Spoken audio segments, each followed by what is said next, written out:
안녕하세요. 외과 수의사 이종진입니다. 원장님, 강아지 유튜브에 보면은 가장 많은 게 산책 훈련법이더라고요. 예를 들면 아이들이 막 보호자보다 빨리 가려고 하면 멈추게 하는 동작이라던가, 아니면 리드줄을 아예 짧게 잡고 걷는다던가, 뭐 장난감을 물어오기를 하게 한다던가, 이런 것들이 보이는데 이게 아이들 다리에 괜찮나요? 저도 영상을 한 번씩 보는데 행동학적으로는 좋아도 정형외과적으로 안 좋은 것들이 좀 많이 보이더라고요. 그래서 의외로 산책하다가 다리가 아파서 병원에 오는 경우가 꽤 있어요. 제가 가장 기억나는 애 중 한 명은 코코라는 애인데, 이 애기는 2살 말티푸였습니다. 이 친구는 저한테 디스크 수술을 받았는데, 사실 디스크는 노령성 질환이라 보통 6살에서 12살 사이가 돼야 나타나거든요. 그러니까 2살의 디스크 수술은 좀 드문 경우죠. 이게 보통 산책을 잘못해서 그런 거예요. 아무래도 훈련사나 이런 분들이 유튜브에서 요새 훈련법을 알려주는 영상이 조금 많긴 한데, 이게 훈련사 분들은 프로다 보니까 힘이나 이런 걸 잘 조절하시겠지만 일반인이 그걸 무턱대고 잘못 따라하면 좀 위험한 상황이 생깁니다. 그러면은 훈련법 중에 정형외과적으로 뭐 괜찮다, 아니다, 이런 거를 좀 구분해 주실 수 있나요? PD님이 저한테 훈련법을 얘기해주면 제가 점수를 한번 매겨볼게요. 아주 나쁨 0점, 당장은 괜찮지만 가능한 안 하는 게 좋음, 이거는 1점, 다리 건강에 큰 영향이 없음 2점, 다리 건강에 도움이 되는 거는 3점으로 드려볼게요. 네, 그러면은 제가 유튜브랑 뭐 강아지 카페들에서 공유되는 산책법들이 있더라고요. 이것 중에 유명한 것들 몇 가지를 여쭤보겠습니다. 네, 좋습니다. 일단 첫 번째로 가장 많은 것 중 하나가 줄당김 훈련법이더라고요. 산책할 때 강아지들이 막 앞으로 먼저 가는 행동을 보이면 이제 그거를 줄을 당겨가지고 일부러 아이들이 멈추게 하는 그런 훈련 같은 걸 하는데, 이거는 어떨까요? 이건 2점 정도 줄 수 있을 것 같아요. 그것만 들었을 때는 사실 다리에 무리가 갈 것 같지는 않은데, 주기적으로 하는 경우는 주의가 필요합니다. 특히나 보호자분들이 갑자기 멈추었을 때 전방 십자인대나 슬개골이 반복적으로 무리가 돼요. 또 평상시에 애들이 흥분해서 나가려고 할 때 앞으로 못 가게 하겠다고 힘을 강하게 주시는 분들이 있는데, 소형견이면 그 강도를 잘 조절해 주셔야 합니다. 성인 남성이 줄당김을 못하게 하겠다고 힘을 주면 다리에 직접적으로 무리가 돼요. 실제로 한 케이스를 말씀을 드리자면, 망이라는 애가 있었는데 산책하다가 갑자기 병원에 왔어요. 왜 우리가 한 번씩 지나가다 보면 공원에 큰 개들 많잖아요. 이 큰 개들이랑 망이랑 만난 거예요. 그래서 망이가 큰 개를 향해서 달려가는 상황에 보호자분이 놀라니까 그 줄을 세게 잡아당긴 거죠. 그 이후로 망이가 다리를 불편해하는 증상으로 저한테 오게 되었습니다. 진료를 봤더니 외상성 슬개골 탈구더라고요. 원래 슬개골 탈구가 있는 애는 아니었는데 보호자분이 놀라서 줄을 당길 때 힘 조절이 좀 잘 안 됐던 것 같아요. 슬개골 주위를 잡아주는 조직이 찢어지면서 탈구가 생겼습니다. 이 외상성 탈구는 구조적인 문제가 아니라 외부 충격으로 생기기 때문에 줄을 당길 때는 슬개골을 가장 조심해 주셔야 합니다. 또 망이 말고 아까 말씀드린 코코도 산책하다가 온 건데요. 코코처럼 2살의 디스크 수술하는 애들은 드물거든요. 이런 경우에서 그 원인은 대부분 외부 충격입니다. 갑자기 보호자분이 줄을 확 잡아당겼던 경우가 사소한 경우라고 생각할 수 있겠고, 심한 경우에는 교통사고가 일어난 애들에서 흔하게 발생됩니다. 애기들마다도 충격 세기는 다르기 때문에 제가 객관적으로 정리할 수는 없는데, 이런 애들 사례가 있었다는 걸 염두에 두시고 줄을 당기는 훈련을 하거나 갑자기 멈출 때는 이 부분을 기억해 주셔서 조심해 주시면 좋을 것 같습니다. 그러면 이번에 두 번째로 아예 그럼 줄을 짧게 잡고 걷는 건 어떨까요? 아예 뭐 아이들이 멀리 못 가도록 하는 거죠?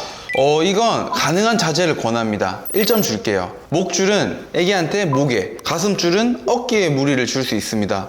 이게 문제가 된다고 생각하실 수 있는데, 애는 뛰어가려고 하고 나는 못 따라가겠고, 그래서 목줄이나 가슴줄이 당겨지는 모습을 한 번쯤은 겪으셨을 거예요. 강아지 속도에 보호자가 못 따라가는 경우에는 어쩔 수 없이 당겨지긴 하는데, 이때 그나마 가슴줄은 낫긴 합니다. 근데 가슴줄도 산책 내내 당겨지다 보면 어깨 부분이 눌려지면서 인대 부분에 염증이나 손상이 발생할 수 있습니다. 그래서 가끔 산책하고 나서 다리를 절뚝인다고 내원한 애들이 있는데, 이 애들을 진료를 해봤을 때 많은 원인들 중 하나가 짧은 리드줄입니다. 목줄은 정형외과적인 건 아니지만 이왕 말이 나온 김에 말씀을 드려보자면, 짧게 목줄이 계속 당겨지면 기침을 하거나 심한 경우 혀가 파래질 수 있어요. 특히나 소형견은 단두정 증후군이나 기관지 허탈증이 많은데 목에 부담을 많이 주기 때문에 웬만하면 가슴줄로 바꾸는 것을 추천드릴게요. 그러면 줄을 당기거나 하는 게 안 좋다고 하셨는데 아예 줄을 풀어서 뭐 장난감 물어오기를 한다거나 이건 어떨까요? 이거는 경우에 따라선 추천드려요. 이 점입니다. 평지에서 장난감을 물어오는 건 괜찮은데요. 여기서 가장 걱정되는 건 급정지, 급회전입니다.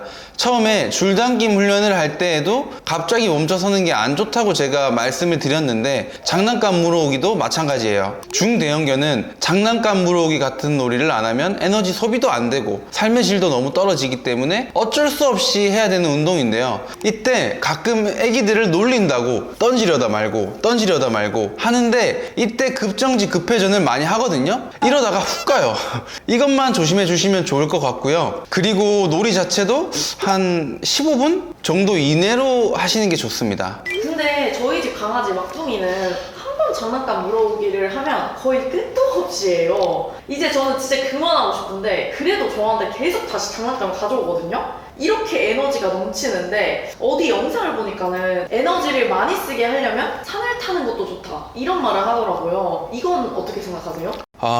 이건 좀 어려운데 가끔 보호자분들이 강아지랑 산 타는 것을 자랑하면서 우리 애기 다리가 근육질이다 라고 뿌듯해 하시는데 사실 이제 애들이 자식이잖아요. 그래서 자식 자랑을 하시는데 초치는 것 같아서 좀 조심스럽게 말씀을 드리지만 앞으로는 하시지 말라고 말씀을 드립니다. 산 오르고 내리기는 1점입니다. 권장하는 운동법이 아니에요. 계단 오르고 내리기는 안 좋다는 내용은 많이 아시고 계실 거예요. 산 오르고 내리기도 마찬가지입니다. 무엇보다 등산을 하고 십자인대 파열이 된다거나 슬개골 탈구가 유발되는 등의 다리 파행이 심해져 수술한 사례가 굉장히 많습니다. 보통 사람은 갑작스러운 충격을 받았을 때 십자인대가 끊어지는 것에 반해서 강아지는 노화로 끊어집니다. 쉽게 얘기하면 십자인대가 고무줄의 원리인데 이 고무줄이 점점 계속 늘어난 상태로 있다 보면 삭게 되는데 이 삭은 고무줄은 약간의 충격만으로 탁 끊어지는 현상이 일어나는 거죠. 특히 산을 오르고 내릴 때 애들이 걷는 게 아니라 뒷다리에 힘을 주면서 달리는 경우가 있기 때문에 정말 위험합니다. 보호자님들이 대형견은 에너지를 소비를 해야 되니까 산을 올라주는 게 좋지 않나요? 라는 질문도 많이 하시는데 저는 이럴 때 미국의 경우를 말씀을 드려요. 미국의 경우는 소형견보다 대형견이 땅덩이가 크다 보니까 훨씬 많잖아요. 그래서 그 미국 동물병원에서 가장 많이 하는 수술 중 하나가 십자인대 파열입니다. 미국 학회를 가면 십자인대 파열이 미국 반려동물 시장의 꽤 높은 부분을 차지한다고 할 정도거든요. 대형견이라고 하면 에너지 소모를 하기 위해서 산을 타면 굉장히 좋을 것 같지만 이건 십자인대에 더 큰 부담을 줄 수 있는 행동입니다. 대형견은 안 그래도 십자인대가 잘 끊어지는 애들인데 관절에 추가로 부담을 주는 것이라 추천하진 않습니다.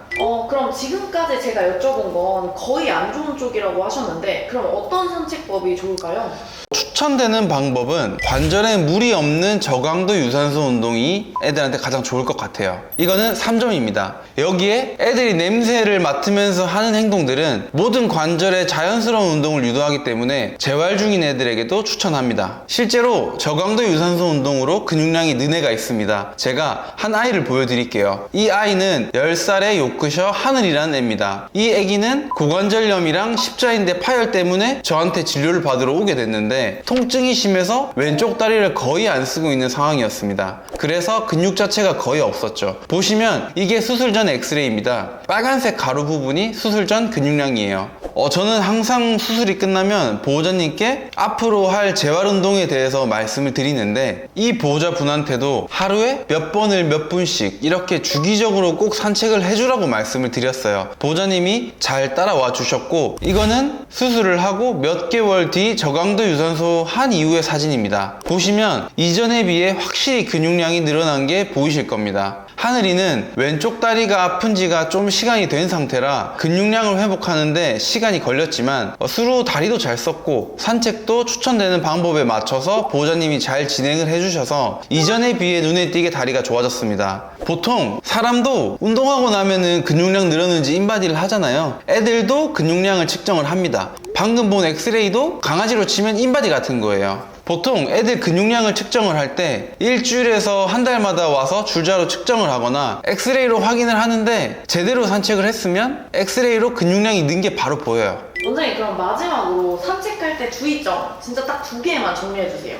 일단 가장 강조하고 싶은 건 첫 번째로 산책은 많이 시키는 게 꼭 좋은 것만은 아닙니다. 우리나라 강아지 중에서는 슬개골 탈구 없는 애들이 별로 없어서 사실 다리가 건강한 애들이 많지는 않아요. 문제가 없다면 많이 하면 좋겠지만 오히려 문제가 생긴 애들도 많거든요. 그래서 소형견 기준으로는 보통 한 일주일에서 3번 20분 이내 정도 추천합니다. 두 번째로는 바닥의 종류를 신경 써주셔야 합니다. 산책에서의 핵심은 많이 걷고 적게 걷고 뭐 이런 것도 있지만 더 중요한 건 어디를 걷느냐입니다. 미끄러운 곳은 정말 안 좋아요. 그래서 제가 병원 인테리어를 할 때 보호자 대기실 쪽이랑 애들이 걷는 동선의 바닥을 좀 신경을 썼습니다. 아이들 발바닥 패드가 손상되지 않게 하려고. 근데 백화점 같은 곳은 대리석으로 되어 있어서 굉장히 미끄럽기 때문에 그런 곳은 유모차를 태워서 다니시는 게 좋습니다. 또 가끔 애들 발이 더러워진다고 흙보다는 아스팔트에서 뛰게 하는 경우가 있는데 아스팔트를 많이 걸으면 아이들 발바닥 패드에 문제가 될 수 있기 때문에 발이 좀 더러워지더라도 잔디나 흙 같은 곳이 훨씬 좋습니다.